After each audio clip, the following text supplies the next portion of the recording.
Hello everyone. Happy Monday. Happy last Monday before Christmas. It's going to be here in just a few days. Hard to believe. So this will be my last video until the new year. I am going to take some time just to relax and have some time with my family over the next week or two, and then we will get going again with some great new videos in January and feature some new product as well. So today we are going to make a project using a greeting from this stamp set, and I thought, seeing it's nearing the end of the year, and also in case anyone's looking for a really quick last minute gift to give to somebody, even if it's just a neighbor or somebody at the grocery store, whatever, we are going to make a calendar.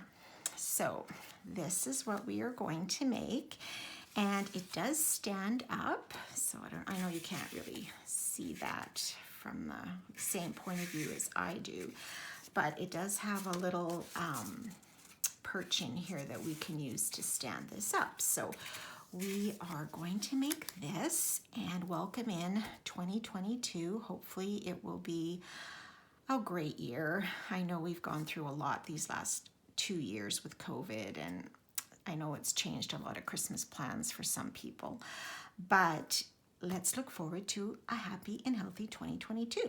Okay, so I'm going to show you how we're going to make this.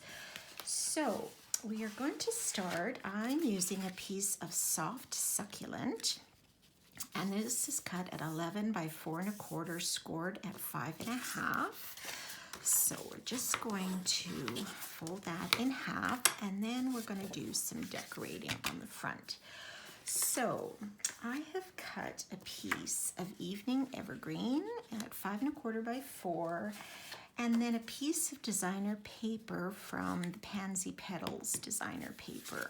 I know this doesn't look like pansies, but it does look like pansy leaves, and this is the designer paper. Mine's been used a little bit, but you have some varying really neat patterns of paper in here, some more solid ones, and then of course the more floral pansy ones, and there's that leaf one. So I thought we would dig this out of our stash, because I know we've been using a lot of Christmas designer paper in the last few weeks. So this is actually from the large catalog. So let's put these two together. And you can certainly select, the back side of this DSP if you like. Okay, so we're going to put that down, and then we are going to put this down on our front. Okay.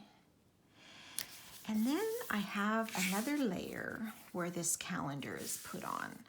So that layer, I also have a piece of soft succulent and evening evergreen, and I will post the measurements for these on the post. So I'm just going to put these together to get them ready to go. And then set that aside for a second, and let's do this inside mechanism. This is maybe the trickiest part, and it isn't even that tricky. So I cut a piece of the soft succulent cardstock because I wanted it to match my base, and I cut it at 4 1/4 by 4. So on the 4-inch side, you're going to score at 1/2 inch, at 2 inches, and at 3 1/2. Okay, and then we want to fold it like a mountain fold. So this edge, the 1/2 inch edges, are going to fold up. All right, like so. And then we're going to do our mountain fold in the center.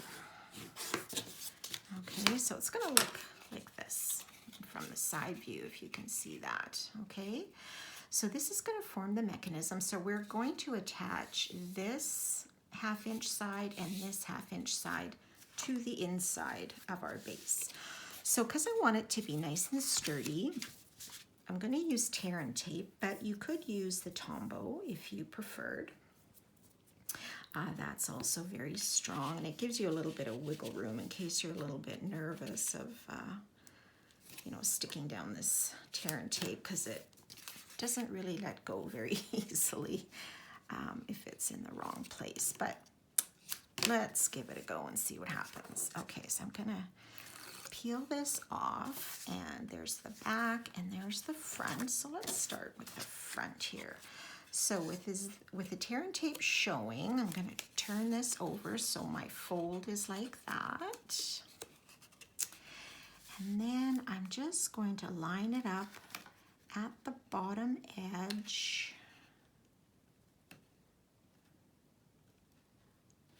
And give it a press, okay? And then I'm just gonna fold it down and take off this tear and tape here, the backing. And then I'm just gonna hold this down, fold the back, and press down. Super simple. And there is your little stand. So now our calendar will stand. And that's just sort of a side view of how it should look, okay? All right, so now we can attach this piece. So because our calendar will be on here, I'm gonna tack this down with tear and tape as well. Or like I said, you could use Tombow or something strong, whatever you have. I mean, these calendars aren't overly heavy, but I would still, you know, like to ensure that they won't come off. So err on the side of caution.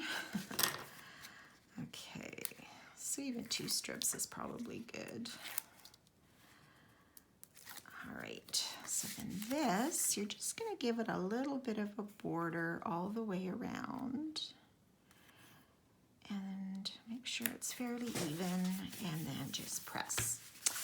All right, so now I'm gonna add my numbers. So what I did here is I used the Playful Alphabet dies. I don't know if any of you have them, but they are fabulous. They look like this. So you get alphabets, number symbols, numbers, and what's really kind of neat is underneath, let me just pull one off here.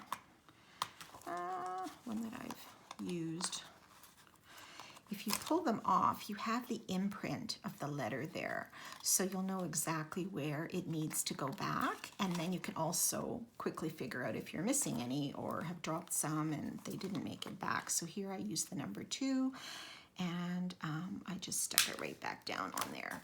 And that makes sure that you have all of your pieces. And it is a large one. I'm not sure how many pieces are in here, but a lot. Okay. So what I'm going to do, and I did want to leave room for my little accent here. So what I might suggest is maybe just laying down your numbers first and seeing where you would like them. Now, I cut those out. I think you'll probably notice, hey, those don't look like they're exactly flat. And that's because I wanted them to be a little bit raised and have a bit of dimension. So what I did was I used our foam adhesive sheets. They come in a pack like this, and they look like this, and they have like an adhesive backing on both sides. So what I did was I took my evening evergreen cardstock and I cut off a piece of this foam, peeled off the top layer only, and stuck my cardstock down. And then I laid my numbers on top and ran it through the die cutting machine, okay? I know in the past, before I was really used to these foam sheets, I cut the numbers separate and the foam separate. But boy, was it ever hard to line up the number right on the foam. And this way you know that they're lined up together and you don't have to worry about fiddling or something going wrong. Okay, so the joy of this then is we do have adhesive on the back. So you're just gonna peel that off and then just put your numbers down wherever you would like them to go. Now you could use a lighter, I was almost thinking after, oh, maybe I should have used soft succulent or a lighter cardstock because they are kind of dark. But if I make another one, maybe we'll switch that up and see if I like that any better. But for now, we'll go with Evening Evergreen because there is Evening Evergreen in our DSP. Okay, so 2022, there we go. All right, so then before I put my little flower down, I did stamp a little greeting from the Forever Blossom stamp set, and I love this. Cherish every moment of this day. And I think that's appropriate for every single day of the year. And I stamped that with soft succulent on basic white, and then I'm going to mount that on a piece of evening evergreen. And then my little accent flower here was used with this little image and the leaf. So the leaf I stamped in evening evergreen, the flower in calypso coral, and then I did fussy cut them by hand and then just stuck them together. Okay, so let's put our little message on here.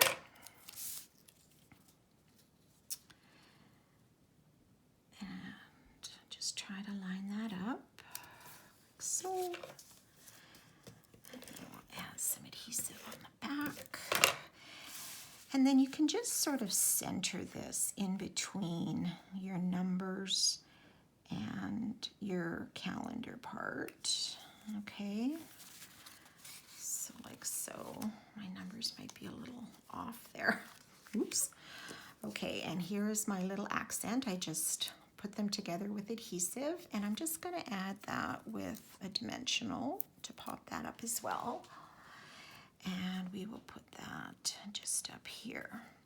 Now, there's no reason you need to use the foam sheets if you don't want to. You could just do it out of the cardstock and, you know, stick that down too. If you wanted to just use an adhesive sheet on the back, or if you wanted to just use Tombow glue to stick those down, you don't necessarily need to use the foam sheets. I just like to have a little bit of dimension on these numbers, and I wanted them to pop a little bit. Okay, so the last thing is our calendars. So these are mini tear-off calendars, tailored expressions, and I think you can get these online, or even some scrapbook stores might carry these. I don't know if they have any left, but you could certainly try if you're interested. These were brought back by a friend of mine when she was down in the States last year, and got them at a good price down there. So they are really super, make for really super little gifts for someone. And you could, you know, decorate them and use whatever colors and designer papers, or even switch up the pattern. If you'd like to do something simpler or something more extravagant, you can do that too. So I did put tear and tape on the back. And then we're just going to center this in here, like so. And there is our stand-up calendar. Just show it from the side, and there you go. 2022, cherish every moment of this day. So if anyone is interested in any supplies, I do still have my December host code in effect for your chance to win a portion of Stampin' Rewards from online orders. You still have time till the end of December. December host code CJSEAY7N. You're welcome to use that on my website at christineludwig.stampinup.net and my online store there. And you're also welcome to follow me on Facebook, Pinterest, and my new YouTube channel, which I would really appreciate if you would hit the subscribe button when you're there. It is free to subscribe, and there are a number of other videos and Mystery Monday projects on there as well that might interest you. So I hope you enjoyed that project today, and I just want to wish all of you a very, very Merry Christmas and a blessed and healthy and happy New Year. We will see you again in January with some new projects. Take care, everyone. Bye for now.